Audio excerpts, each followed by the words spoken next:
اللہ کے نبی صلی اللہ علیہ وسلم نے ارشاد فرمایا کہ احب البلاد الی اللہ مساجدها وابغض البلاد الی اللہ اسواقها، کہ اللہ کو سب سے زیادہ پسندیدہ دنیا کی جگہوں میں سے وہ مسجدیں ہیں، اللہ کو سب سے زیادہ پیاری ہیں، اور سب سے زیادہ ناپسندیدہ چیز ہے وہ بازار ہے۔ تو جو بندہ اس چیز سے محبت کرتا ہے وہ آپ سے بھی محبت کرے۔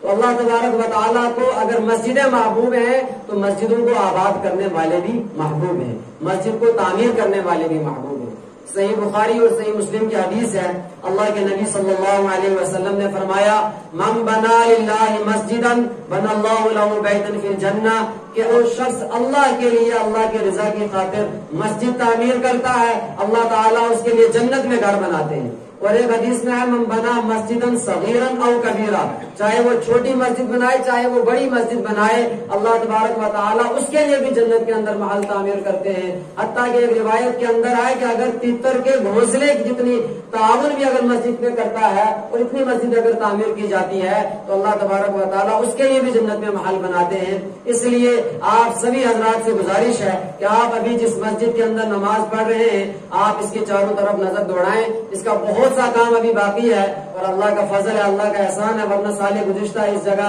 یہاں پر اس مسجد کا تو وجود بھی نہیں تھا۔ اللہ کے فضل سے اور آپ حضرات کے تعاون کے نتیجے میں تو یہ منزل یہاں تک پہنچی، یہ کارواں یہاں تک پہنچا اور مسجد کا اتنا کام ہوا ہے۔ ابھی جو باتھ روم ہم نے بنائے ہیں ان باتھ روموں کا بہت سا قرضہ ابھی باقی ہے، اس میں بھی آپ حضرات کے تعاون کی ضرورت ہے، اس لیے آپ حضرات سے گزارش ہے کہ آپ حضرات بھرپور تعاون فرمائیں۔ کہ آپ حضرات نے پہلے بھی تعاون کیا تھا، 100، 500، 1000، 2000، 5000، 8000، 10000، جس سے جتنا ہو سکتا ہے وہ تعاون فرمائیں اور کوشش کیا کریں ہر جمعہ میں کچھ نہ کچھ ضرور مسجد کا تعاون کر کے جایا کریں۔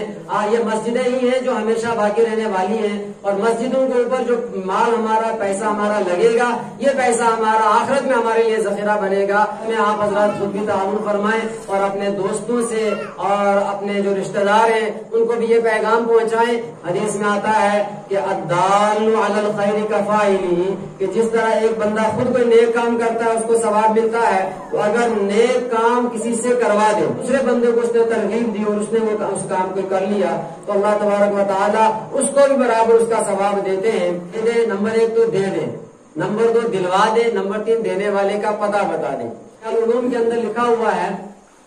کہ اللہ کے نبی صلی اللہ علیہ وسلم نے ارشاد فرمایا جو شخص رات میں مسجد کے اندر لائٹ اور روشنی کا انتظام کر دے تو جب تک اس کی لائٹ اور روشنی مسجد کے اندر موجود ہے اللہ تبارک و تعالیٰ کے عرش اٹھانے والے فرشتے، اللہ کا عرش اٹھانے والے فرشتے برابر اس کے لیے دعائیں مغفرت کرتے رہتے ہیں۔ ایک صحابی تھے حضرت تمیم داری رضی اللہ تعالیٰ عنہ، شام سے جب مدینہ طیبہ تشریف لائے تو راستے میں اپنے ساتھ کچھ قندیلیں اور کچھ تیل لے کر کے آئے اور آ کر کے پھر شام کو مسجد نبوی کے اندر وہ قندیلیں روشن کر دی۔ جب روشنی کی اور اللہ کے نبی مسجد میں تشریف لائے تو دیکھا کہ مسجد روشن ہے، مسجد میں روشنی کا انتظام کسی صحابی نے کیا ہے۔ تو اللہ کے نبی صلی اللہ علیہ وسلم نے پوچھا یہ مسجد میں روشنی کا انتظام کس نے کیا ہے؟ تو صحابی نے کہا کہ یہ تو حضرت تمیم داری نے کیا ہے۔ تو اللہ کے نبی صلی اللہ علیہ وسلم اتنے خوش ہوئے، آپ نے فرمایا کاش میری آج بیٹی ہوتی، میں اپنی بیٹی کا نکاح حضرت تمیم داری سے کرا دیتا۔ تو اتنی فضیلت ہے مسجدوں کی خدمت کرنے کی، مسجد کے اندر اپنا مال لگانے کی، مسجدوں کو مسجد میں روشنی کا انتظام کرنے کی، مسجد اگر گرمی کے زمانے میں ٹھنڈک کا انتظام کرنے کی، ٹھنڈیوں کے زمانے میں گرمی کا انتظام کرنے کی جو ضرورتیں ہیں ہم نے ہے، اس لیے آپ حضرات سے گزارش ہے بھرپور تعاون فرمائیں۔ اور آپ حضرات واٹس ایپ اور سوشل میڈیا کا بھی استعمال کرتے ہیں، یہ اپیل جب سوشل میڈیا پر اپلوڈ ہو تو آپ سے گزارش ہے کہ آپ اس کو زیادہ سے زیادہ اپنے دوستوں کے ساتھ شیئر بھی کریں۔ اللہ تبارک و تعالی ہم سب کے عطیات کو قبول فرمائے۔